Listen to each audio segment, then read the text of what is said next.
bonjour, j'espère que vous nous entendez. Si vous voulez nous mettre des commentaires dans le chat pour bien dire que vous êtes là. Comme convenu, on va faire aujourd'hui un spécial Chiari syringomiélie enfant. Nous avions déjà fait un spécial adulte avec le centre du Kremlin-Bicêtre, et cette fois on vous avait promis d'interpeller le spécialiste enfant qui est Cyril James de l'hôpital des enfants malades de Necker et qui est référent du centre de référence pédiatrique. Donc Cyril va se présenter. Donc moi je suis Mado Gilanton, la présidente de l'association Apaisée, on a eu déjà l'occasion d'animer d'autres webinaires. Cyril, donc tu vas te présenter déjà. Alors Cyril James, je suis neurochirurgien pédiatre à l'hôpital Necker et je suis responsable du centre CEMAVEM à Necker en pédiatrie. Donc on prend en charge toutes les pathologies médulaires, etc. à Necker. Donc on voulait faire cette réunion avec Mado pour enchaîner la réunion qui avait été faite avec mon collègue Fabrice Parker sur les chiari syringomiélie adultes et faire la même chose en pédiatrie, parce que globalement les enfants ne sont pas exactement la même chose que les adultes et on ne traite pas de la même manière. Voilà, c'est tout à fait le but, parce que, et c'est d'ailleurs la dernière fois, Fabrice Parker avait bien dit que lui n'était pas spécialisé dans les enfants. Alors Cyril James est référent du centre de Necker depuis le 1er janvier, mais néanmoins Cyril, ça fait très longtemps que tu œuvres auprès des malformations médulaires et vertébrales de l'enfant. Oui, ça fait maintenant près de 20 ans que je fais ce métier et que j'ai une affinité particulière pour la moelle épinière. Et donc oui, ça fait quelques années que je travaille et j'ai pris la suite de Michel Zera qui malheureusement nous a quittés. Et donc j'ai hérité de son statut après son départ. Voilà, donc les présentations étant faites, je vois effectivement que tout le monde dit bonjour, donc il y a du monde qui arrive. Les présentations étant faites, on va commencer avec les questions. Donc on vous invite à poser les questions dans les commentaires. N'hésitez pas, on est là pour ça ce soir. Enfin Cyril en tout cas est là pour vous y répondre ce soir. Moi je vais commencer par une question qui revient très fréquemment et que j'ai eue ces derniers jours. Pourquoi parfois un enfant qui a un chiari, un enfant qui a des symptômes et puis on lui fait une IRM, on découvre qu'il a un chiari, en tout cas le radiologue dit qu'il y a un chiari, et pourquoi parfois le neurochirurgien dit oui c'est un chiari, et pourquoi parfois le neurochirurgien dit non c'est pas un chiari. Alors la définition du chiari elle est assez complexe parce que y a plusieurs études qui ont montré que alors je vais recommencer depuis le début. Un chiari c'est une descente des amygdales cérébelleuses dans le trou occipital. Le crâne c'est une boule. En dessous, il y a un tube qui est la moelle épinière, et si une partie du cerveau descend dans le tube alors qu'il doit rester dans la boule, globalement c'est ça ce qu'on appelle un chiari, et la partie qui descend dans le tube à partir de la boule, c'est une partie du cervelet qu'on appelle l'amygdale du cervelet. Ces amygdales, dès qu'elles descendent dans la colonne vertébrale, on parle d'un chiari, mais il y a des chiari 1, des chiari 2, d'autres chiari qui sont des anomalies et des maladies très particulières. Le chiari 2, c'est une maladie qui est associée au spina bifida, donc ça on va le mettre de côté. Et on a le chiari 1 qui nous intéresse aujourd'hui. Le chiari 1, il y a quelques articles qui parlent d'un chiari 0,5, d'un chiari 1, etc. C'est extrêmement complexe, mais globalement, pour dire que c'est un chiari, il faut que les amygdales du cervelet descendent dans le trou occipital qui est le trou du crâne. Ça, c'est un chiari. Après, quand est-ce que l'enfant vient pour ces symptômes? Quels symptômes il peut avoir? Ça, c'est une vraie question auquel je vais probablement répondre plus tard. Mais quand on fait une IRM et qu'on tombe sur un chiari, on ne va pas nécessairement traiter une image, on va traiter des symptômes qui sont associés à cette image. C'est-à-dire qu'on ne guérit pas une image, on va guérir des symptômes qui sont corrélés et qui peuvent être corrélés aux images. On appelle ça une corrélation radio-clinique. Donc il faut qu'il y ait la clinique pour qu'on puisse le prendre en charge. On ne traite pas qu'une radio. Voilà, alors quand on parle de descente, justement, c'est un terme qui toujours effraie les patients. Est-ce qu'un enfant on a eu la question cette semaine, est-ce qu'un enfant qui a une descente, comme on dit, des amygdales cérébelleuses de 7 mm, est-ce que ça peut encore descendre plus bas? Alors, là aussi, c'est pas aussi simple que ça. Mais en général, dans les Chiari 1, qui sont des Chiari qui ne sont pas associés à un syndrome, qui n'est pas associé à une maladie, en général, le Chiari, les amygdales ne bougent pas avec le temps. Alors, il y a des exceptions à ça, bien évidemment. Il y a des malformations du crâne, en l'occurrence des craniosténoses, des fermetures du crâne, qui s'aggravent avec le temps et qui augmentent la descente des amygdales cérébelleuses dans le trou occipital.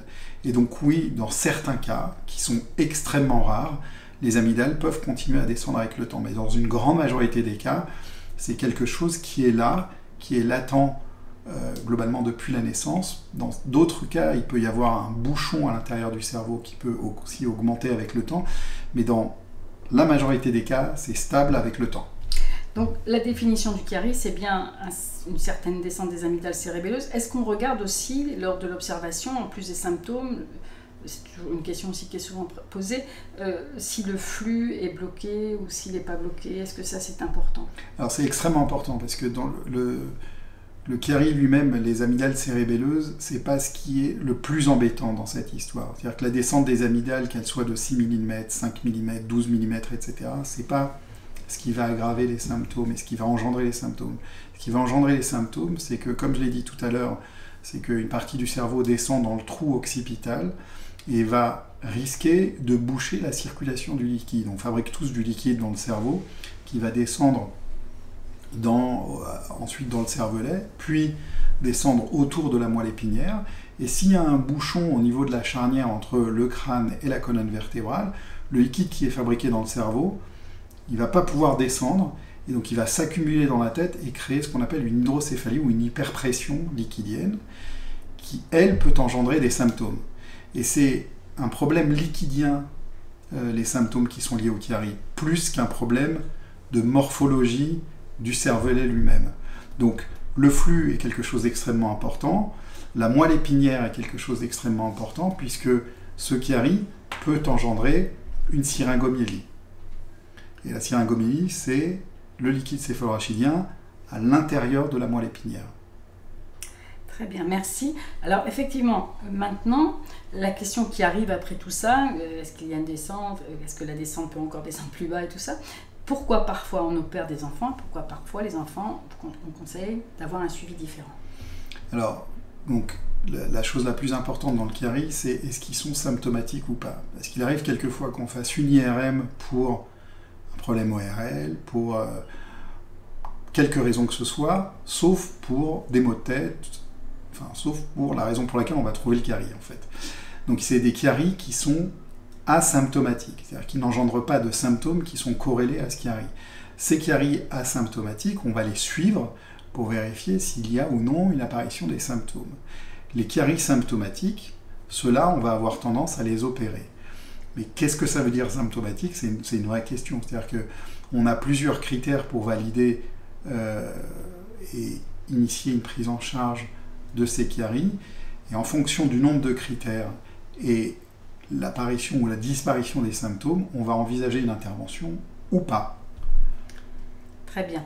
Donc, aussi une question que j'ai fréquemment, pourquoi il faut aller voir un neurochirurgien spécialisé pour le Chiari, préférence un centre de référence ou de compétences, et pourquoi un neurologue?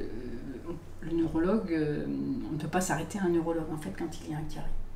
Parce que le neurologue, il va pas pouvoir traiter l'origine du problème. C'est-à-dire que le neurologue, il peut donner des médicaments, mais il n'a pas la possibilité de prendre en charge la malformation elle-même. C'est-à-dire que si on a besoin d'aller ouvrir ou faire quelque chose de chirurgical, il ne peut pas le faire. Le neurochirurgien peut avoir la possibilité d'opérer ou de ne pas opérer, et en général, c'est une malformation que les neurochirurgiens connaissent un peu mieux, ou connaissent tout court, par rapport aux neurologues qui sont des médecins qui gèrent d'autres maladies, mais pas celle-là en l'occurrence. Justement, quand on dit de consulter un neurochirurgien, ta reco, c'est d'aller vers un centre de compétences, de référence? Alors, oui, c'est toujours mieux d'aller... En fait, globalement, on fait toujours mieux que ce qu'on a l'habitude de faire. Les centres de compétences et les centres de référence recrutent ou ont des patients qui viennent de partout et ils centralisent les patients. Donc, les médecins qui sont en contact avec ces patients ont plus l'habitude de gérer ce genre de situation, ils ont plus d'expérience dans la prise en charge de ces patients, et donc ils connaissent cette pathologie beaucoup mieux que d'autres, et donc ils peuvent faire la distinction entre chirurgie ou pas chirurgie, non seulement avec les images, mais aussi avec la clinique.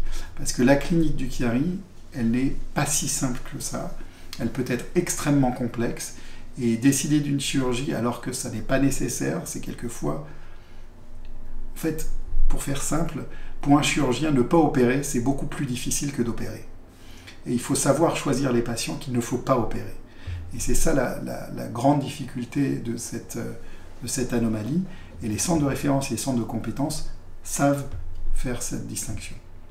Justement, quand on dit il faut choisir les patients à opérer, est-ce qu'il y a vraiment des symptômes ou des conséquences où là, l'indication en fait est posée très rapidement, automatiquement? L'indication est posée très rapidement dans le cas où, comme je l'ai dit tout à l'heure, il y a une accumulation de liquide dans le cerveau, une hydrocéphalie ou trop de pression dans la tête.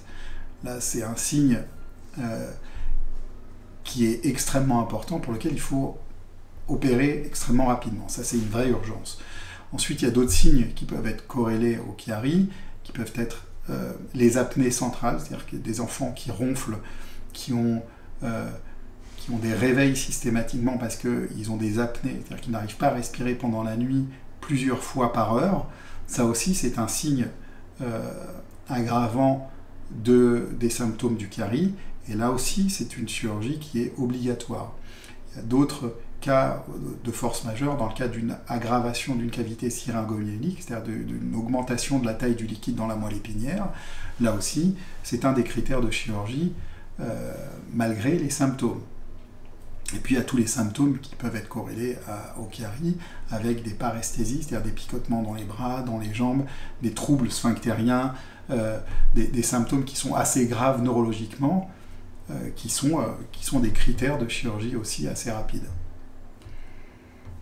Merci. Alors, justement, quand l'enfant a été opéré, quel est le suivi que vous préconisez derrière? Est-ce que l'enfant, une fois qu'il est opéré, on continue de le voir? Ou est-ce que l'enfant, une fois qu'il est opéré, il part dans la nature et en gros, il va rejoindre ses petits copains? Alors, en pédiatrie, on n'est pas bon pour lâcher nos patients. On a tendance à beaucoup les suivre. Donc, non, on lâche jamais un enfant qui a été opéré. Jamais, et on lâche encore moins un enfant qui n'a pas été opéré. Ouais. Parce que qu'il a été opéré ou pas. Alors, s'il a été opéré, il y a un risque de récidive qui est faible, mais qui peut exister. Et puis, on suit l'évolution de nos patients pour vérifier s'ils vont mieux, s'ils vont moins bien, comment ils évoluent avec le temps, etc. On fait des suivis systématiques quand ils ont des problèmes de respiration la nuit, des apnées centrales par exemple, ou des apnées obstructives. On refait des polysomnographies qui sont des examens qui permettent de mettre en évidence ce genre de choses. On peut même faire des potentiels évoqués qui permettent de vérifier l'électricité qu'il y a dans les bras et dans les jambes. On peut vérifier les problèmes sphinctériens s'il y en avait au départ, etc. Donc on les suit en fonction de l'examen initial et des symptômes initiaux. Et quand ils n'ont pas été opérés, on refait des imageries systématiques pour vérifier justement qu'il n'y a pas d'apparition de symptômes nouveaux ou pas de troubles qui peuvent apparaître. Alors je vois qu'on a une question qui est un petit peu en rapport avec ça, qui vient de Belgique, Bérangère, qui nous demande, ma fille, alors ça saute, excusez-moi, ma fille a été opérée donc en 2019, ses symptômes sont toujours là et même parfois pire, est-ce normal? Nous sommes en Belgique. La réponse est non, c'est pas normal. Normalement, un enfant qui a été opéré d'un Chiari, c'est beaucoup plus simple que chez les adultes, je vais dire, parce que les symptômes sont plus parlants au départ et ils disparaissent plus facilement après. Il est clair que plus les enfants sont vieux, plus on se rapproche de l'étiologie adulte avec des persistances de troubles, de douleurs, de picotements, etc., qui peuvent perdurer tout le temps parce que globalement on abîme les nerfs de la douleur et une fois qu'ils sont abîmés, on reste avec ces petites douleurs, ces picotements qui peuvent perdurer toute la vie. mais plus ils sont jeunes, plus le traitement est pérenne dans le temps et on arrive à les traiter et les guérir souvent complètement. Donc si les symptômes sont toujours là, c'est peut-être qu'il y a quelque chose ou que l'indication n'a pas été nécessairement optimale. Enfin, il y a vraiment une question à se poser et à réévaluer correctement. Effectivement. Alors pour les centres, là, effectivement, Tiffany qui s'occupe de la communication de la filière vient de dire tout, vous pouvez trouver tous les centres en fait sur le site de la filière, sur le site de CEMAVEM, sur le site d'APC. On fait une grosse communication là-dessus afin que vous sachiez vous orienter. Vous pouvez toujours aussi nous contacter pour être orienté en fait. Alors on avait reçu la question de Rémi. Par rapport donc, à un petit enfant de 2 ans qui présente des plaintes de céphalée depuis environ 3 mois et de manière intermittente. Et l'IRM montre une psoriose des amygdales cérébelleuses de 7 mm. Donc là, c'est une découverte récente, typiquement par IRM suite à une prescription par le médecin traitant. Donc le rendez-vous avec un médecin, un neurochirurgien spécialisé a été pris. Et il faudrait savoir, c'est bien documenter, savoir quand est-ce que l'enfant souffre et tout ça, c'est une bonne idée. C'est très important de savoir la fréquence, l'intensité des douleurs. Si, en général, moi je demande à faire un carnet des douleurs ou une fiche avec le jour, l'heure, l'intensité des douleurs, si elles sont passées ou non avec tel ou tel médicament. Ça nous permet d'avoir la chronicité des douleurs, ça nous permet d'avoir l'intensité des douleurs et quel type de médicament permet de faire soulager ce genre de choses. À 2 ans, avoir des maux de tête, c'est assez rare, donc c'est probablement quelque chose de symptomatique. Après, il faut voir l'espace qu'il y a dans le foramen magnum, parce que même s'il y a 7 mm, ça ne veut pas dire grand-chose, comme je l'ai dit tout à l'heure. Donc oui, il y a un chiari, mais est-ce qu'il est symptomatique ou pas? Ça, c'est la vraie question, et ça, c'est et l'IRM et l'examen clinique qui nous permettra de répondre à ce genre de choses. Mais même à 2 ans, on a des patients qui, quand on leur touche leurs pieds, leurs genoux, etc., à 2 ans, pleurent parce qu'ils ont des sensations d'hyperesthésie. Alors, ils ne peuvent pas l'expliquer, des sensations très désagréables au toucher, ils ne peuvent pas l'expliquer, mais c'est difficile. Il y a certains parents qui ne peuvent même pas mettre de chaussettes à leur bébé parce que justement, ils ont cette sensation très douloureuse. Et ça, c'est un vrai signe de symptomatologie liée au chiari et à la syringomyélie, et pour lequel il faut faire quelque chose chirurgicalement.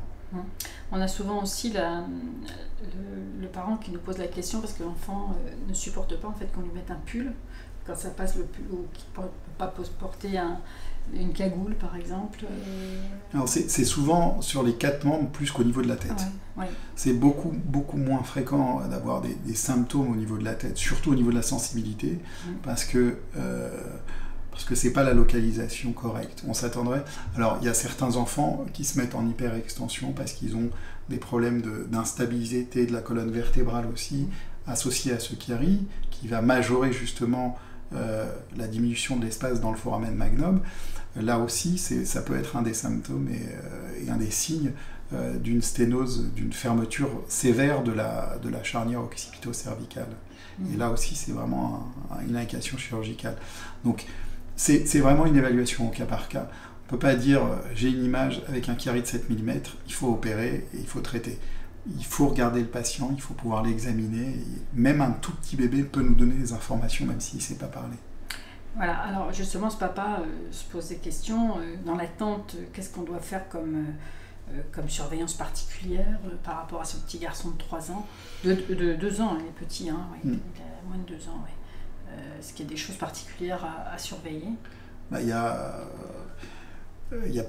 Alors tout dépend des symptômes qu'il a, justement, c'est ça. Est-ce qu'en dehors de cette IRM, il a des symptômes, il a quelque chose, et des maux de tête, il a quelque chose qu'il a, c'est une vraie question. Globalement, il ne faut pas lui faire le coup du lapin parce qu'il n'y a pas beaucoup d'espace dans son foramen magnum, donc il y a un risque d'écraser une partie de la moelle épinière. Donc pas de mouvement en hyperflexion ou hyperextension qui engendrerait des coups sur la moelle épinière. Parce que normalement la moelle épinière elle est dans un espace liquidien, donc il y a de l'eau. Alors j'aime bien cette comparaison en fait, c'est un peu comme si vous mettiez un œuf qui est le cerveau ou la moelle épinière dans un verre et vous secouez le verre, l'œuf il va se casser. Si par contre vous mettez de l'eau et que vous secouez le verre, l'œuf il est protégé et il ne se casse pas contre la paroi. Et l'eau autour de la moelle épinière elle joue ce rôle. s'il n'y a plus d'eau autour de la moelle épinière, qu'elle est directement en contact avec l'os, il y a des risques de bleu ou de contusion de la moelle épinière, ce qui va engendrer des troubles neurologiques au long terme. Donc on répond là à la question que pose Rémi aussi, y a-t-il des précautions à prendre en termes d'activité physique? Alors oui, bien évidemment. Donc avant la chirurgie, parce qu'une fois qu'on a fait la libération de la moelle épinière, on recrée un espace liquidien, donc on préserve cette moelle épinière, on va préserver et on va protéger la moelle épinière, et après on a une vie complètement normale sans aucune restriction. Mais avant la chirurgie, il faut éviter les trampolines, les choses qui peuvent engendrer des hyperflexions et extensions du cou. Alors, le papa demande aussi qu'est-ce qu'on peut faire pour la douleur, et il pose une question qui est très souvent posée. Est-ce qu'on peut soulager avec l'ostéopathie? Alors, l'ostéopathie, ça revient assez fréquemment, c'est vrai. Alors, l'ostéopathie fait des choses intéressantes, sachant qu'ici, on a un problème organique. On a quelque chose de réel dans le foramen magnum, dans son trou occipital, avec des signes qui peuvent être corrélés à ça. Il y a des risques non négligeables, comme je l'ai dit, comme pour les flexions et extensions, à faire des manipulations au niveau du cou. C'est-à-dire que si on fait trop de manipulations au niveau du cou, en les mettant en hyperextension ou perflexion, ou en rotant, en tournant trop la tête, on risque de créer cette contusion au niveau de la moelle, et il y a des risques non négligeables de contusion de la moelle épinière. Après, si c'est pour des massages ou des traitements doux, etc., moi je vois qu'il n'y a aucune contre-indication, mais par contre pour les tractions et ce genre de prise en charge, c'est totalement contre-indiqué. D'ailleurs, une école d'ostéopathie reconnue a l'indiqué, la malformation de Cameri est une contre-indication à toute manipulation cervicale. Donc ils l'ont indiqué dans leur formation, c'est en gros aussi sur leur site, effectivement. Oui, donc non, il faut surtout pas de traction, surtout. Donc le massage, pourquoi pas, mais après plus, c'est dangereux. On a une question là qui est assez intéressante parce que c'est dans le suivi d'une jeune fille, donc une jeune fille qui a un syndrome de Chiari type 2 découvert il y a 3 ans. Elle a des céphalées très importantes avec une douleur contrainte. Elle avait vu donc le regretté professeur Zera qui avait dit qu'il ne fallait pas opérer et qu'il n'était pas judicieux de l'opérer. Mais c'est toujours intenté, une consultation. Alors, sauf dans les Chiari de type 2. D'accord. Alors, dans les Chiari de type 2, c'est un peu particulier parce qu'on n'est pas dans le Chiari dont on parle aujourd'hui. C'est un Chiari qui est associé à une malformation du cerveau et de la moelle épinière, qu'on appelle un spina bifida vulgairement, c'est une myeloméningocèle. Et ces Chiari de type 2 sont jamais symptomatiques, c'est-à-dire qu'ils n'engendrent jamais de problème. Donc il faut jamais, globalement, jamais. En médecine, ça n'existe pas, mais il faut pratiquement jamais les opérer. Par contre, dans les myéloméningocèles, et donc associés au Chiari de type 2, il y a des hydrocéphalies, donc trop d'eau dans la tête sur des problèmes de circulation du liquide céphalorachidien, et c'est ça qu'on doit suivre. Et c'est ce genre de traitement qu'on doit proposer chez les myéloméningocèles. Donc ils ont des dérivations ventriculo-péritonéales ou des ventriculo-cisternostomies qui font faire circuler le liquide correctement, et c'est l'accumulation de ce liquide dans le cerveau qui peut donner des maux de tête. Mais c'est pas du tout les amygdales cérébelleuses qui sont à l'origine de ça. Donc là, effectivement, c'est une enfant qui doit continuer d'être suivie. Bien sûr. Elle avait été vue par Michel Serra, donc ça fait un petit moment peut-être. Et toujours elle continue d'être bien sûr. suivie. Non. Le suivi continue de se faire. Et je rebondis sur ce que Mado vient de dire, c'est-à-dire que même que ce soit un Chiari type 2 ou Chiari type 1, de toute façon, il faut les suivre, il faut continuer à les voir, et si on a donné une contre-indication initialement pour la prise en charge d'un Chiari type 1 à un certain moment donné, ça ne veut pas dire qu'ultérieurement, il n'y aura pas d'indication pour pouvoir le faire, parce que les symptômes sont beaucoup plus importants qu'initialement. Alors, je vois qu'il y a quelqu'un qui est adulte qui veut poser une question, mais on va la prendre peut-être à la fin parce que c'est quand même, il y a eu plusieurs webinaires dédiés à l'adulte et là vraiment on voulait répondre aux enfants. Oui, alors là c'est une Héloïse qui nous parle de son fils qui vient d'être diagnostiqué Chiari et syringomyélie.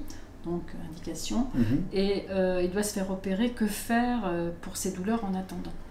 C'est pas simple la douleur de l'enfant. Non, c'est très très difficile et on n'est pas... Le problème, c'est que tout dépend du type de douleur, parce qu'il y a des douleurs neuropathiques, il y a des douleurs, des maux de tête, il y a des douleurs de picotement, des douleurs il y a plein de types de douleurs différents et c'est en fonction de la douleur qu'on adapte le traitement. Après, il y a les traitements contre les douleurs neuropathiques qui fonctionnent plus ou moins bien. Il n'y a pas de traitement type pour les Chiari syringomyélie. C'est des traitements qui sont adaptés. Pour les enfants, c'est encore plus compliqué parce qu'il faut adapter des doses poids.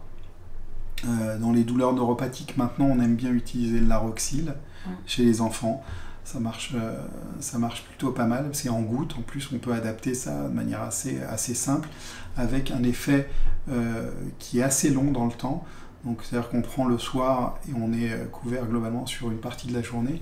Ça fonctionne plutôt pas mal et c'est assez bien adapté aux enfants. C'est de la mitriptyline.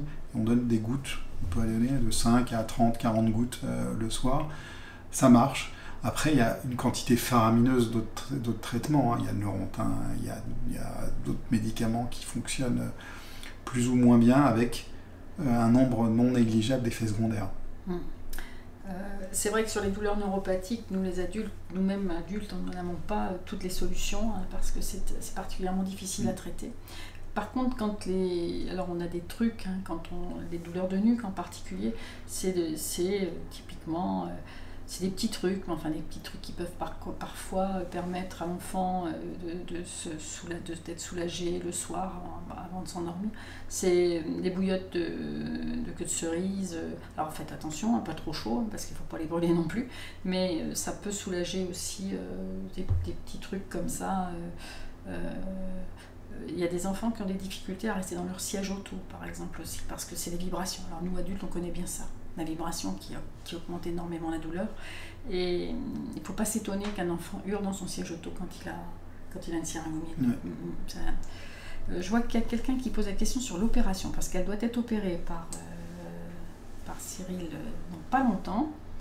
Et elle te pose la question de savoir... quel est le temps, en fait, je suis en train de défiler les questions, excusez-moi, quel est le temps de l'intervention va être opéré par vous le 3 juin, il me reste quelques questions, donc je me permets combien de temps dure l'intervention. Alors là, on va peut-être aborder justement l'intervention. Ouais. Oui. Alors, l'intervention d'un tube, on en fait une gouttière, donc on augmente l'espace derrière, et ça permet d'augmenter l'espace liquidien autour de la moelle épinière, sans toucher à la moelle épinière, et faire circuler le liquide correctement. Au départ, on avait essayé de faire ça en plusieurs étapes, c'est-à-dire qu'avec Michel, on mettait une échographie, on faisait une échographie péropératoire, on ouvrait l'os, on faisait une échographie pendant l'intervention, et on regardait s'il y avait de l'eau qui passait ou pas. Et on s'arrêtait là. Après, on s'est rendu compte, et je me suis rendu compte qu'avec le temps, quand il y a un Chiari de type 1, cette intervention ne suffisait pas parce que le Chiari n'est pas une maladie uniquement de l'os. C'est une maladie qui est un peu plus complexe que ça. Et donc, sauf dans certains cas particuliers de Chiari qui ne sont pas des vrais Chiari, qui sont des anomalies liées aux craniosténoses, aux malformations du crâne et aux malformations de l'os, là, l'os suffit uniquement. Mais dans une très grande majorité des cas, il faut plus que l'os. C'est-à-dire qu'il faut ouvrir l'os, ouvrir les méninges, en l'occurrence la dure mère, qui est le sac plastique dans lequel se trouve l'eau, dans lequel se trouve la moelle épinière. Et donc il faut agrandir justement ce sac plastique pour qu'il y ait plus de place pour que l'eau puisse circuler autour de cette moelle épinière. Et puis il y a la dernière étape qui est la mise en place d'un petit tuyau, qu'on appelle vulgairement un stent, qui est juste un tuyau qui va d'un ventricule, qui a un espace liquidien large d'un côté, aux espaces autour de la moelle épinière, pour le cas où il y ait un tissu qui se fasse cicatriciel et qui rebouche la zone qui a déjà été opérée, et il y a quand même un pontage qui se fasse et que ça permet d'éviter justement les reprises chirurgicales secondaires dans les Chiari. Ça arrive, les reprises de Chiari en urgence sur des sténoses et des hydrocéphalies. J'en ai réopéré quelques-unes. C'est pour ça qu'on a tendance à être très maximaliste dès le début et qu'on met de plus en plus de stents, de petits tuyaux, qui permettent de ponter directement la circulation du liquide et d'éviter justement le risque de récidive et de complications. Et tout ça, ça nous amène à quelle durée d'intervention? Alors, c'est en général, ça dure entre 2 et 3 heures d'intervention. Justement, la maman pose la question, Stéphanie pose la question, est-ce que le fait d'opérer du Chiari va permettre de régler le problème de la syringomélie et en combien de temps la syringomélie va régresser en quelque sorte, va disparaître? Alors, ce qu'on aimerait, c'est justement qu'elle disparaisse. Bon. Il y a globalement une chance sur 2 pour qu'elle disparaisse, ce qui veut dire qu'il y a une chance sur 2 pour qu'elle ne disparaisse pas. Il arrive quelquefois qu'elle perdure, mais que les symptômes se dissipent malgré tout. Alors ça a été expliqué par de plus en plus, plein de façons différentes, mais globalement, le fait qu'il y ait cette syringomélie, c'est qu'il y a de la pression à l'intérieur de la moelle épinière parce que le liquide circule tout le temps.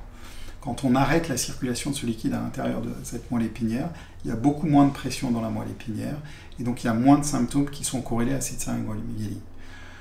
Donc, qu'elle disparaisse ou qu'elle ne disparaisse pas, ça ne veut pas dire qu'on n'attend pas une disparition des symptômes à terme. Donc c'est pas l'image, comme je leur dis comme depuis le début, qui va être corrélée à la clinique, mais c'est surtout la clinique qui va nous permettre d'avancer dans la réussite ou non de cette intervention. C'est pas parce que la syringomélie a disparu qu'on est... Alors si elle a disparu, on est content, mais si elle n'a pas disparu, ça ne veut pas dire que les symptômes ne disparaîtront pas ou ne disparaissent pas. Voilà, chaque cas est bien particulier néanmoins dans le cas. Alors une question de Julie qui dit « Mon fils a une maladie génétique, donc une MCAP, donc qui est malformation, MCAP, qui est associée à un Chiari. » Non. Oui, c'est ça, méga. Les suites des 2 opérations ont été difficiles. Alors, ça saute parce qu'il y a beaucoup de questions qui arrivent. Ont été compliquées, mais il semble aller mieux aujourd'hui. Avez-vous des informations sur cette combinaison des 2 maladies? Je ne sais pas toi. Nous, on avait fait une enquête l'année dernière et c'est vrai que chez les enfants, on avait quelques pourcents, quelques enfants quand même. Oui. En fait, c'est un Chiari induit, en quelque sorte. Globalement, parce que comme il y a une méga-encéphalie, il y a un cerveau qui est grand, qui prend beaucoup de place, et comme c'est grand et que ça prend beaucoup de place dans la boîte crânienne, et ben ça a tendance à faire sortir la partie inférieure du cervelet. Donc c'est une sorte de Chiari induit. Ce type de Chiari, en général, on essaye de les traiter d'une manière un petit peu différente parce que c'est un peu comme une craniosténose en quelque sorte. C'est-à-dire qu'il y a un volume crânien qui est trop petit par rapport à... La boîte est trop petite par rapport au contenu et donc on essaye d'augmenter le volume de la boîte globalement, pas que de la charnière. Donc c'est une prise en charge un peu particulière et c'est une vraie discussion qu'on a avec nos chirurgiens crânio-faciaux et dans ce type d'anomalie, dans les méga-encéphalies, etc., il y a des nouveaux traitements médicaux qui permettent de diminuer ça. Et ça marche plutôt pas mal chez les enfants. D'ailleurs, Myriam, après, pose une question. Donc, son fils est porteur du syndrome de Crouzon. Oui. Donc, c'est un type de craniosténose. C'est ça. En fait, le Crouzon, c'est une anomalie du FGFR1. Il y a le FGFR1, FGFR2, etc. Et dans les Crouzons, c'est une anomalie, c'est une fascio-craniosténose. Et oui, le Chiari, qui est induit aussi, est assez fréquent et extrêmement fréquent, mais surtout à l'adolescence et vers l'âge adulte. Et c'est des choses qu'on suit énormément, et comme je travaille avec le centre de référence de crânio-facial, on en voit de plus en plus parce qu'on les suit et on va les chercher maintenant, ce qu'on ne faisait pas avant. Et donc ces Chiari, entre guillemets, qui sont des Chiari induits par la boîte, qui est trop petite elle aussi, et ben, il arrive quelquefois qu'on doit les opérer aussi. Et on a quelques patients qu'on a déjà opérés d'une décompression de la charnière dans ces fasciocraniosténoses. Sarah qui nous dit que donc, sa fille a été opérée, la syringomyélie au bout de 2 ans a quasiment disparu. Y a-t-il des risques à long terme que cela réapparaisse? Question qu'on a très fréquemment, y compris d'adultes d'ailleurs. Est-ce que la syringomyélie peut réapparaître alors qu'elle a disparu après une intervention de la malformation de Chiari? Globalement, elle réapparaîtra que s'il y a un reproblème au niveau de la charnière occipito-cervicale. Si à 2 ans il n'y a pas, la probabilité pour qu'elle réapparaisse, elle est extrêmement faible. Mais en médecine, on ne peut pas dire nul. Voilà, on ne peut jamais dire jamais. Non. Voilà. Donc, je vois que Virginie pose aussi une question. Virginie, on connaît Léo, l'histoire de Léo. Hein, la maladie de Léo, quand même, le prénom a été inspiré du petit Léo. Donc il avait un syndrome de type Mercedes. Oui. Alors, et il a été repris ici aussi. Oui. Donc avec Giovanna Paternoster, qui est la responsable du centre de crânio-facial. On est en train de reprendre tous les patients qui ont un syndrome de type Mercedes. Alors, je vais juste rapidement expliquer ce que c'est un Mercedes. À l'arrière du crâne, on a des sutures, et on a une suture qui est médiane, qui est celle-là, et puis on a une suture qui part en Y inversé, comme ça. Et donc on a un Y inversé, et quand on fait un rond autour, et ben c'est le cycle de Mercedes. C'est aussi bête que ça. Donc c'est ça le syndrome de Mercedes. Et c'est la fermeture de ces sutures qui engendre un crâne qui est trop petit, parce que la boîte, elle devient trop petite. Et toujours à cause de ça, comme la boîte est trop petite, il y a une aggravation au niveau de la charnière occipito-cervicale, donc au niveau du cou, et peu de place pour le cervelet qui va avoir tendance à descendre dans le trou occipital et créer ce Chiari. Et là, c'est extrêmement compliqué parce que ces enfants ont alors je pense qu'ils ont une anomalie jonctionnelle entre le crâne et le cou et la colonne cervicale, et que ça n'est pas qu'une anomalie de l'os du crâne, mais une anomalie de cette origine embryologique qui est la même, qui est la partie postérieure du crâne et la partie supérieure de la colonne vertébrale. Et ces deux font que non seulement ces enfants ont un Chiari, mais ils ont aussi une instabilité de la colonne cervicale qui engendre des malformations qui sont non seulement, on a besoin de place, mais on a besoin aussi de les bloquer pour éviter que le frottement entre le crâne et la colonne vertébrale puisse cisailler, entre guillemets, la moelle. Et donc on associe une chirurgie qui est beaucoup plus compliquée que celle qui est au départ, qui permet de stabiliser tout ça et d'éviter justement qu'il y ait des contusions et des coups sur la moelle épinière. Voilà. Alors justement, on a, par rapport aux autres pathologies aussi, on a parfois la question d'enfants qui doivent être vus à la fois par le neurochirurgien et l'orthopédiste parce qu'ils ont un problème sur la classe, c'est ça? Oui. Alors c'est intéressant aussi peut-être de dire qu'est-ce qui se passe dans ce cas-là. Alors, donc on a la boîte, je recommence avec ma boule, le tube, et dans la partie supérieure du tube, on a des vertèbres. La première vertèbre, elle est toute ronde, toute fine, et on appelle ça l'atlas. Et la deuxième vertèbre, on appelle l'axis. Et dans l'axis, qui est la deuxième vertèbre cervicale, on a une sorte de dent qu'on appelle l'apophyse ondotoïde, comme une dent, qui va rentrer à l'intérieur de l'axe de la vertèbre. Et c'est ce truc-là qui permet de tourner, donc de roter la tête, et qui joue un rôle dans la flexion-extension de la tête. Et ça, c'est l'atlas et l'axis. Cette vertèbre cervicale, qui est la première vertèbre, qui est le rond, peut glisser d'arrière en avant, et peut donner justement ces coups et ces cisaillements. Et il y a une vraie discussion qu'on a avec les orthopédistes sur la hauteur de stabilisation, sur est-ce qu'on fait quelque chose sur l'atlas, est-ce qu'on va jusqu'à l'axis, est-ce qu'on va jusqu'à C3, est-ce qu'on bloque tout ça ensemble, est-ce qu'on ouvre la colonne vertébrale et on associe un geste orthopédique, sachant que on fait les gestes orthopédiques parce que les orthopédistes nous demandent notre avis sur les stabilisations occipito-cervicales, parce que c'est nous qui bloquons les vis dans la tête, dans les premières vertèbres cervicales, donc on joue un rôle extrêmement important dans ça. Mais il y a une vraie discussion pluridisciplinaire avec les orthopédistes sur la stabilité de la colonne vertébrale et le carie.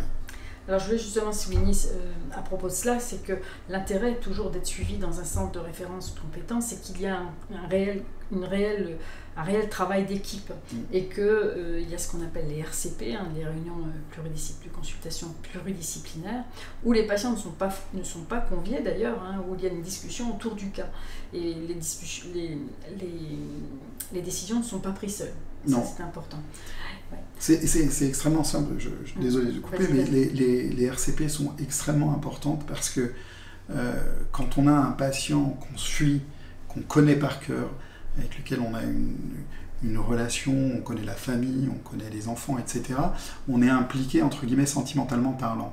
Et c'est toujours bien d'avoir un avis complètement neutre qui nous permet de nous dire, écoute, celui-là, il faut l'opérer, c'est tout, et sans avoir cette imprégnation et cet affect qui peut jouer un rôle extrêmement important, mais qui peut être délétère malgré tout dans cette prise en charge.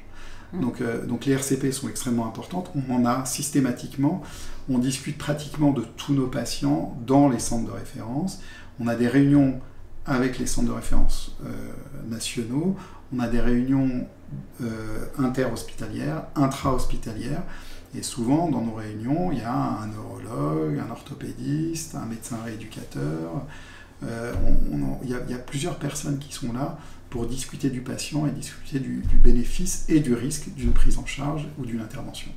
Et au-delà du patient, d'ailleurs, il faut souligner que souvent on me dit que les médecins devraient échanger entre eux, que les échanges ils se produisent au niveau français, européen et internationaux. Bien sûr. Et que des congrès internationaux existent où discuter de cas et il y a des débats sur les échanges de pratiques, justement. Oui, bien sûr. C'est le but des congrès, des conférences, etc. C'est d'essayer de faire avancer les choses, de discuter de nos cas les plus complexes, et de faire avancer justement la prise en charge et qu'on puisse proposer le meilleur à tous nos patients. Il y a 10 ans, on ne savait pas qu'il fallait stabiliser les choses. Il y a 5-6 ans, on faisait beaucoup moins attention par exemple aux crouzons. On se disait, ils évoluent, ils deviennent adultes, et puis globalement, après, ils ont fini. Mais en fait, non, ils n'ont pas fini. Donc, ça, on s'est rendu compte du bénéfice à suivre ces enfants et ces adultes, à leur faire des imageries au niveau de la colonne vertébrale et à la moelle épinière pour être sûr et certain de ne pas se trouver dans une situation compliquée. Et donc tout ça, c'est grâce à notre expérience et grâce à nos discussions intra- et extra-hospitalières. Alors, par rapport justement, il y a une question qui arrive là, Sylvain, qui dit qu'il faudrait des centres de référents plus en France, à Montpellier, il n'y en a pas. Il faut bien se dire que les centres, ils sont liés à une compétence. Si la compétence n'est pas là, on ne peut pas nommer un centre. C'est vraiment, justement, c'est assez compliqué. D'ailleurs, les relabilisations, il faut que les médecins qui sont présents démontrent, avoir d'abord un certain nombre de patients, parce que comme disait le docteur James tout à l'heure, c'est quand on fait souvent les choses qu'on les fait bien, qu'il a fait des travaux de recherche là-dessus, et malheureusement, chez l'enfant, et même en neurochirurgie, il y a beaucoup de maladies. Donc il faut bien que les neurochirurgiens ne peuvent pas être tous spécialisés spécifiquement sur une maladie rare, et c'est pour ça que le travail, il est partagé, mais on n'a pas... vaut mieux venir dans un centre de référence qui voit beaucoup de patients que de rester proche de chez soi où il y a un patient qui est vu par an. C'est vraiment important. Il y a une autre chose que je voudrais rajouter. Juste à Montpellier. Il y a quelqu'un qui est arrivé, je crois. À Montpellier, il y a quelqu'un d'extrêmement bon et extrêmement bien chez l'enfant en pédiatrie. Il s'appelle Thomas Rougeau. Il est fantastique et il connaît ça à merveille. Il a bossé pendant 10 ans à l'hôpital Necker. Il a géré une quantité faramineuse d'enfants avec des malformations de carie. Donc à Montpellier, vous avez beaucoup de chance. Donc c'est pas... Ouais. Et je peux me tromper, mais je pense que c'est un centre de compétences. Non, il ne l'est pas parce qu'il n'était pas là au moment de la première labellisation. Voilà, donc il y a les relabellisations qui arrivent dans l'année. Et il va y avoir des remises à jour par rapport aux compétences. Parce que là aussi, ça évolue. Il y a à la fois les nouveaux médecins qui arrivent, mais il y a aussi les médecins qui partent. Donc on est obligé de faire... des mises à jour, en fait, c'est pas nous qui les faisons, il faut repostuler, c'est le ministère de la Santé qui décide, enfin ce sont des discussions assez où il faut prouver en fait les compétences. On ne devient pas centre de compétences sans prouver qu'on a des compétences. J'ai vu que Virginie reposait une question par rapport à la scoliose associée. Oui, alors ça c'est une question qu'on a aussi souvent. Oui. Alors, la scoliose dans le chiari et les syringomyélies est un des signes qui nous feront pencher plus vers une chirurgie pour permettre d'éviter l'aggravation de cette scoliose. Parce que la scoliose, ça fait partie des signes pour une prise en charge. C'est-à-dire que c'est un des symptômes, donc c'est un chiari symptomatique parce qu'il y a une scoliose.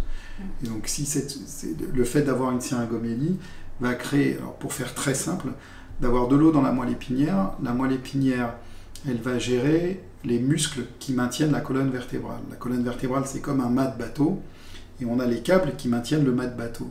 Si à l'intérieur de cette moelle épinière, il y a un côté qui est plus stimulé que l'autre, c'est un peu comme si vous tiriez une des cordes du mât plus d'un côté que de l'autre. Et c'est votre colonne vertébrale. C'est-à-dire que ce mât, il va être tordu plus d'un côté que de l'autre parce qu'il y a un des muscles qui va être plus stimulé d'un côté que de l'autre. Et c'est ce qui va engendrer cette déformation de la colonne vertébrale et ce qu'on appelle une scoliose. Et donc, le chiari avec une syringomyélie et une scoliose, c'est un chiari symptomatique. Une question aussi très technique, c'est la plastiblasie avec angulation anormale, qu'est-ce que c'est? Alors la platybasie, c'est que du vocabulaire. On a des mots un peu compliqués en médecine, mais la platybasie, en fait, c'est l'angulation qu'a... alors je parlais de la deuxième vertèbre, la première vertèbre, et au-dessus, on a une partie de l'os. Donc derrière, on a l'occiput, qui est l'os du crâne derrière, et devant le trou, donc il y a l'occiput qui est d'un côté, et devant, on a un machin qu'on appelle le clivus. Le clivus, c'est la partie de l'os du crâne qui est vers l'avant. Et ce truc-là doit avoir un angle qui est un angle connu avec l'angle de l'ondotoïde, qui est la deuxième vertèbre. Et si cet angle est trop bas, on appelle ça une platybasie. Voilà. Et cette platybasie, si l'angle est trop bas et que donc l'angle, c'est pas très grave, mais ça va déformer le tronc cérébral et la moelle épinière, et ça va créer une sorte de marche d'escalier sur cette moelle épinière ou sur le bulbe qui est dans le tronc cérébral, et ça peut engendrer des symptômes comme des troubles respiratoires, des apnées centrales et ce genre de choses. Et ça peut être à l'origine de troubles neurologiques. Et là, quelquefois, ce genre de choses, les platybasies qui s'aggravent avec le temps, on a tendance à les stabiliser, les bloquer et à mettre justement des vis pour stabiliser derrière cet os pour éviter justement qu'il y ait une augmentation de l'amplitude et donc un écrasement de la moelle épinière et du tronc cérébral. Alors, une question, là on passe plutôt dans le traumatique. Donc c'est Émilie qui demande, pensez-vous possible qu'un freinage en urgence, 2 mois après la chirurgie, puisse aggraver les symptômes présents pré-op et redéclencher les symptômes disparus post-op? Comment prévenir le risque du coup du lapin chez un enfant de 5 ans en siège auto classique? On ne peut pas. On peut pas. On ne peut pas parce que clairement, on ne peut pas, une fois que l'enfant a été opéré, globalement, il est censé avoir une ouverture et un espace suffisant. Après, on ne peut pas mettre nos enfants dans des bulles non plus, c'est-à-dire qu'il faut les laisser vivre aussi, il faut pouvoir vivre avec eux aussi. Donc malheureusement, on ne peut pas faire grand-chose. Par contre, il y a un suivi qui peut être fait et il arrive quelquefois, dans un nombre extrêmement faible de cas, qu'il y ait eu un saignement sur une récidive ou sur un traumatisme qui engendre une fibrose qui va bloquer la circulation du liquide et donc une récidive. Et donc il arrive qu'il y ait des récidives à court, moyen et long terme. Comme je l'ai dit tout à l'heure, la probabilité pour que ça ne se répète pas, elle est très faible, mais elle peut exister. Donc il faut resuivre ça, revérifier cela et vérifier s'il y a une circulation du liquide et un flux qui passe correctement et qu'il n'y ait pas de fibrose. Ce qu'on appelle une fibrose, c'est une arachnoïdite, c'est-à-dire un tissu inflammatoire qui va se mettre et qui va boucher la circulation du liquide et empêcher et accumuler le liquide en amont et en aval de l'autre côté et créer justement cette pression. Et on se retrouve dans la même situation qu'initialement avec une réapparition des symptômes initiaux. Alors, on a une question de Stéphanie qui demande, est-ce que selon vous, cette maladie peut être génétique? Donc ça, c'est un sujet qu'on avait traité lors d'un webinaire ici même avec Steven Nafo par rapport à un travail de recherche qui est financé par APZ et qui s'appelle Chiari-Gène. Mais bon, Cyril, je te laisse répondre aussi à cela. Donc, alors, à l'heure actuelle, on n'a pas, alors pour faire très simple, on n'a pas de gène responsable de Chiari. Pour faire simple, le Chiari est une variante de la normale qui peut être symptomatique ou non symptomatique. C'est un peu ça. Après, il est clair que oui, il y a des familles de Chiari, et là, comme il y a des familles, on peut se dire qu'il y a probablement une anomalie ou un problème génétique qui peut être associé, mais c'est souvent multifactoriel, il y a une mosaïcité, il y a des mosaïques de gènes qui peuvent engendrer ce genre de choses. C'est extrêmement compliqué, mais dans une grande majorité des cas, la probabilité pour avoir ça, elle est de la faute de personne. C'est-à-dire que c'est pas la faute des parents, c'est pas la faute de qui que ce soit, c'est un coup de pas de chance, malheureusement. Effectivement. Le webinaire sur le Chiari-Gène est toujours oui, donc Tiffany va l'indiquer sur le site, il est toujours visible. Donc effectivement, Héloïse demande dans le même ordre d'idée, y a-t-il un risque pour la fratrie? Faut-il les faire dépister? Non. Alors, cri du cœur. Voilà, non, en fait, le truc c'est que pour qu'il y ait une probabilité... Alors, comme on n'a pas le gène, de toute façon, ça ne sert pas à grand-chose. Ensuite, les Chiari familiaux sont très rares. Et en général, on a un des parents qui est connu, qui a des symptômes, et un des parents proches, qui est connu et qui a des symptômes qui est lié à ce Chiari. Si on n'a pas, il n'y a pas de raison d'aller chercher dans la fratrie quelque chose, sauf si vous faites une étude clinique, etc. Mais à l'heure actuelle, quand on a un enfant qui a un Chiari, on ne va pas rechercher, on ne va pas aller chercher de Chiari chez la fratrie. S'ils mettent que ça va déconner. Non, c'est moi. Ah. C'était ma session. Ah oui, d'accord. Non, j'ai eu un message d'alerte, d'où mon regard de panique. Donc, effectivement, on déconseille d'aller faire des IRM. Faut pas paniquer non plus. Non, pas du tout. Moi, je dis toujours aussi, et quand bien même on trouvera un Chiari de 5 mm, et le gamin il va avoir ça sur sa tête et si ça se trouve, il n'aura jamais rien de sa vie. Exactement. Donc, voilà, je crois qu'on a fait le tour des questions. Et puis Tiffany a répondu aussi sur le chat pour demander le nom du docteur qui était là. Donc le docteur s'appelle Cyril James. Je crois qu'on a... Ah oui, alors il y a une personne qui juste un truc, c'est Mado Gilantou qui est la responsable d'APZ.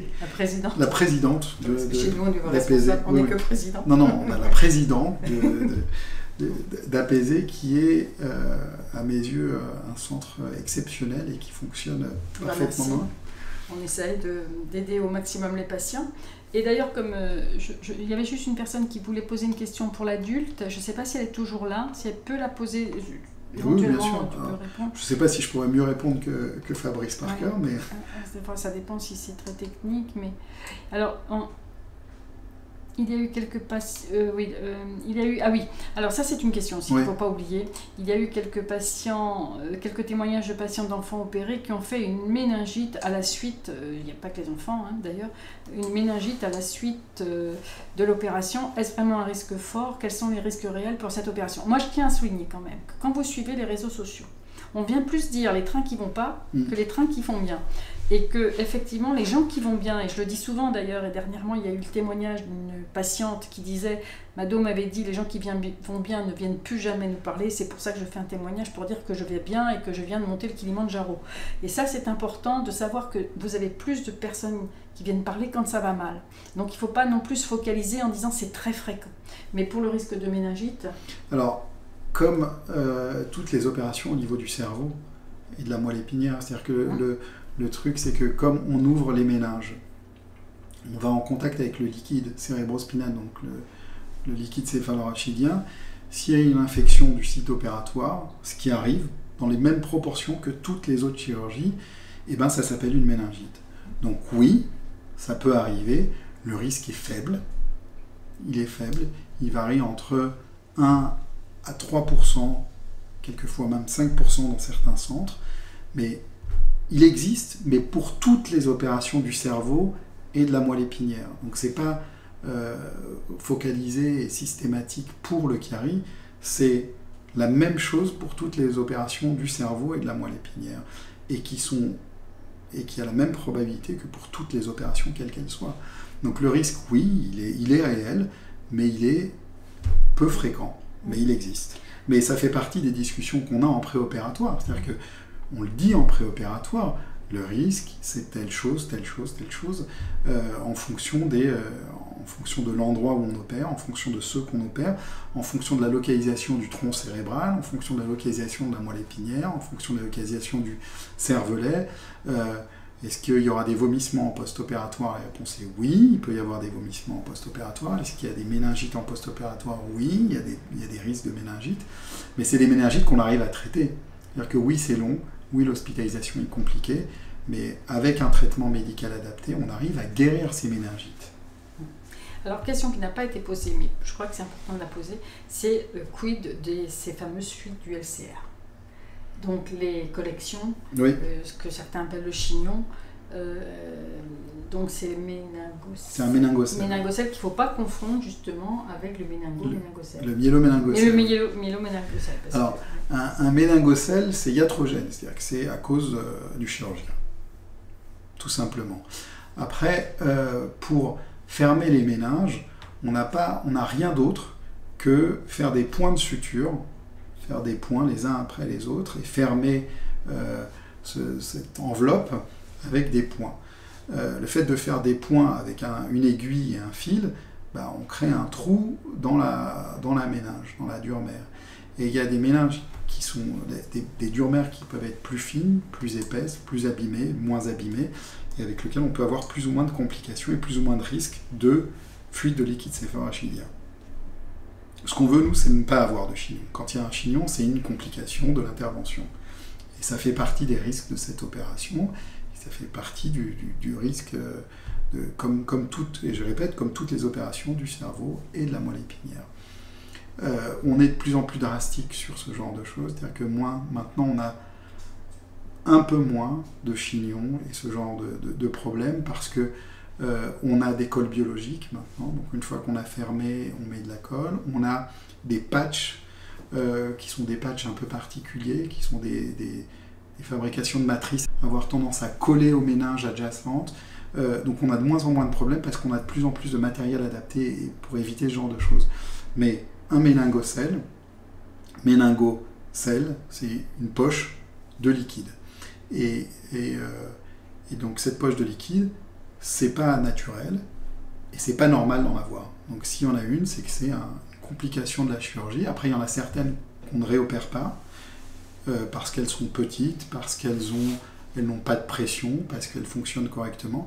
Et il y en a d'autres qu'on opère parce qu'il y a un risque de fuite de liquide céphalorachidien, parce que les symptômes peuvent faire persister, et parce que quand il y a un méningocèle dans un carie opéré, il y a un risque qui est multiplié par 10, par 20 quelquefois, de réapparition des symptômes au long cours. Donc effectivement, là aussi, il y a beaucoup de discussions sur la prise en charge, ça évolue avec le temps, et puis c'est vrai que les cols ont changé la donne, et les patchs ont changé la donne. Il y a Sarah qui pose une question par rapport à Clara, qui est sa fille qui a été opérée. Elle avait été opérée par Michel, professeur Zera, et qui avait dit qu'elle ne récupérerait pas de ses problèmes au bras. Elle avait un bras droit scripteur, donc effectivement dans le temps elle s'aperçoit qu'il avait raison, et au lycée c'est assez compliqué pour écrire. Alors ça, on a parfois des descriptions, d'ailleurs j'en profite pour dire que nous faisons des courriers pour les écoles s'il y a besoin d'expliquer, pour expliquer la pathologie. Parfois par rapport, les enseignants généralement sont compréhensifs, mais un enseignant qui n'est pas bienveillant, il faut lui expliquer pourquoi. L'enfant est comme ça, qui ne fait pas exprès. Et donc, elle met qu'on lui a proposé des injections d'acide botulique, c'est-à-dire le Botox. Est-ce que c'est efficace? Alors, oui, c'est efficace pour des raideurs.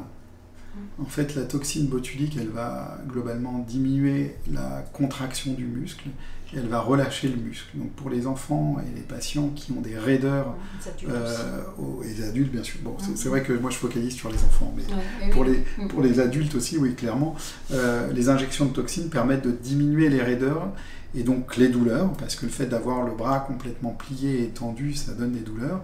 Et donc, oui, les injections de toxines permettent de diminuer ça.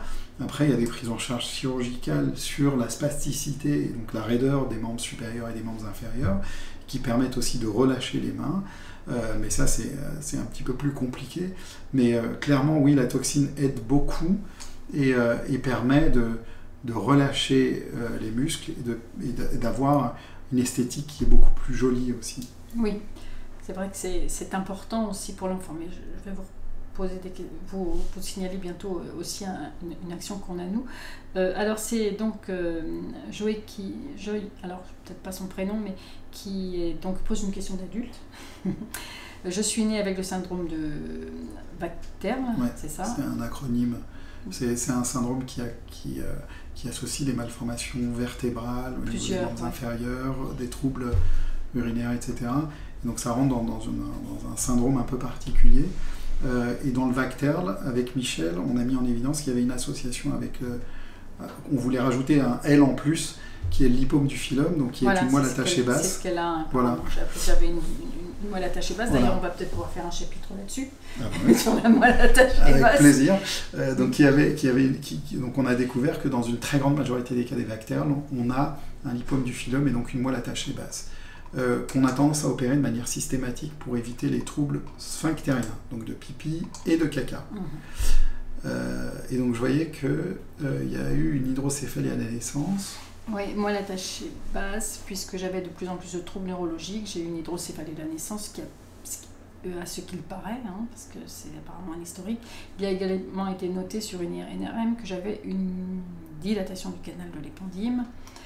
Quelles conséquences de la moelle attachée pour l'avenir au regard de l'attraction, s'il vous plaît, sachant que avant d'apprendre ça, je suis allée très souvent voir l'ostéopathe et mes symptômes se sont aggravés suite à ça. Merci d'avance. Alors, donc dans les VACTERL, l'association avec un carie, elle est très faible. Donc je ne suis pas persuadé que vous ayez eu un carie associé. Je ne pense pas qu'elle en parle, c'est plutôt de la moelle attachée basse. Voilà, c'est ça.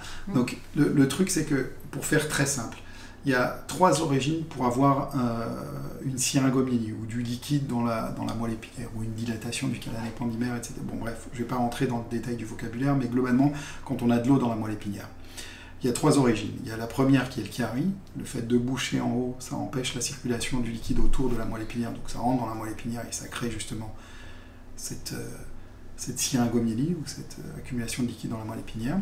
La deuxième raison, c'est on ne sait pas, il y en a, ou c'est post-traumatique, donc après un traumatisme assez important, il peut y avoir l'apparition d'une syringomyélie. Et la troisième origine réelle, c'est une moelle attachée basse. Le fait d'attacher la moelle bas et de la tracter, ça engendre, on pense probablement, une inflammation intramédulaire, et donc ça crée une dilatation de la moelle épinière et du liquide dans la moelle épinière. Et ça peut donner des troubles. On a montré avec Michel que, et je pense que c'est un de nos internes japonais qui a publié un article sur les lipomes du phylum et sur les moelles attachées basses, et on a montré que dans une très grande majorité des cas, le fait de sectionner cette attache médulaire permettait d'améliorer des symptômes ou d'éviter qu'elle ne s'aggrave avec le temps. Et quand on rediscute avec les parents d'enfants qui ont été opérés d'un lipome du phylum, une moelle attachée basse, on se rend compte que les enfants qui étaient asymptomatiques, donc qui n'avaient pas de symptômes, eh bien, ils étaient encore moins symptomatiques qu'avant. C'est-à-dire qu'on se rendait compte qu'ils étaient malgré tout symptomatiques et qu'ils faisaient moins pipi qu'ils ne font à l'heure actuelle, ils font mieux caca qu'ils ne faisaient avant l'opération. Donc le fait de détacher cette moelle améliorait les troubles sphinctériens. Après, le problème, c'est comme les adultes, c'est que après un certain temps, on arrive dans une situation où les symptômes persistent malgré la libération de cette moelle épinière. Comme dans une hernie discale, comme au bout d'un certain temps, quand on a une compression d'un nerf, le nerf il ne fonctionne plus, il n'arrive plus à fonctionner de manière définitive. Mais le fait de le faire et de libérer cette moelle épinière permet au moins d'éviter l'aggravation au long cours, ou peut-être de revenir un petit peu en arrière au niveau des symptômes. Donc s'il y a des troubles sphinctériens, il est possible qu'on puisse revenir un petit peu en arrière, mais on n'est pas sûr. Alors en précisant bien que cette section du filum se fait en France. Ah, ça on le fait, on en fait, ça dure globalement une demi-heure de chirurgie, c'est extrêmement simple, et ça se fait de manière très très courante. C'est-à-dire que comme on travaille avec MAREP, avec Marvu, etc., qui sont les autres centres de référence des malformations anorectales, urinaires, etc., on voit de plus en plus de patients avec des lipomes du filum, et on en traite 1 à 2, voire 4 par semaine. En tout cas chez nous, c'est extrêmement fréquent, et c'est une chirurgie qui est tout à fait banale, avec une hospitalisation 48-72 heures grand maximum, et c'est très très simple. Donc pour Joël, il faut prendre contact avec le centre de référence adulte. Oui, ils le font aussi, au Kremlin-Bicêtre. Au Kremlin-Bicêtre, ils le font très bien, oui. Bien sûr. Je crois qu'on a... je parle sous le contrôle de Tiffaine, mais je crois qu'on a vu... Ah oui, non, Sarah demande qui fait l'intervention sur la main, c'est-à-dire les injections de toxine botulique, ce sont les neurologues.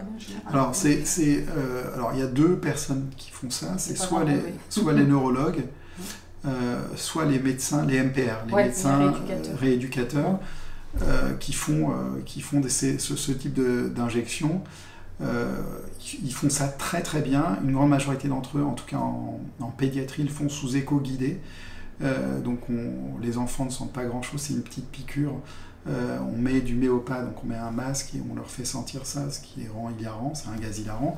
Et on met des patchs d'EMLA, donc d'anesthésique locale. Donc ça prend beaucoup plus de temps que chez l'adulte. Ça fonctionne très bien. Et puis après, il y a aussi des consultations pluridisciplinaires de spasticité.